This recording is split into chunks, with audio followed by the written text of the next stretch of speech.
The KV-1 experience. The KV-1, named after the Soviet military officer Clement Velashinov, was a heavy tank in service with the Red Army in 1939 to as late as 1945. The KV-1 was protected by 75mm on both the front and side, while the rear was protected by 70mm. As for the turret, it had 75mm all around. The development of the KV-1 and other heavy tank designs started after the failed multi-turreted T-35. The main idea the Soviets had in mind for this new heavy tank doctrine was a kind of breakthrough tank that can take a beating while dishing out heavy firepower.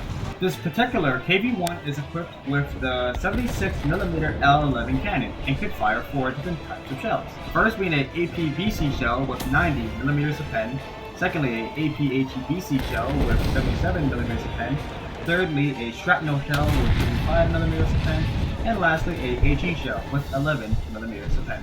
Like I said earlier, the KV-1 was not the only heavy tank made, while 2 others was made as well. One named SMK and the other the T-100. All 3 would be deployed in the Winter War in 1939.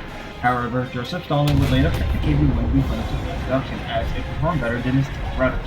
The KV-1 being one of the tanks that fight the Germans in 1941 during Operation Barbarossa. In War Thunder, the KV-1 is the first scary tank most new players ever see, being placed at PR 3.7 rank 2, fighting tanks like American M4s, M24s, M10 GMCs, German Panzer IIIMs, Panzer IVGs, Stu 3Gs, and lastly some British tanks like the Cromwell 1 and Churchill 3. 2 pros of the KV-1 are, with its armor it can bounce or stop many incoming shells, and your starting stock shell is a decent APHEBC shell.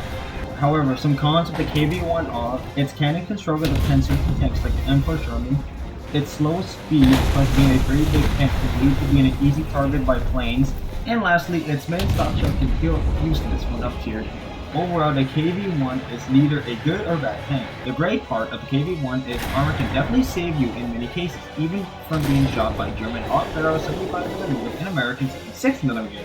The problem you can bump into is the gun can sometimes lack the right amount of penetration for certain tanks you might face, like Emperor Sherman's or Churchill's. And if fighting an experienced player who knows the KV-1's weak points, most of the time you will die. With all this being said, I would still give the KV-1 L11 a 5 out of 10.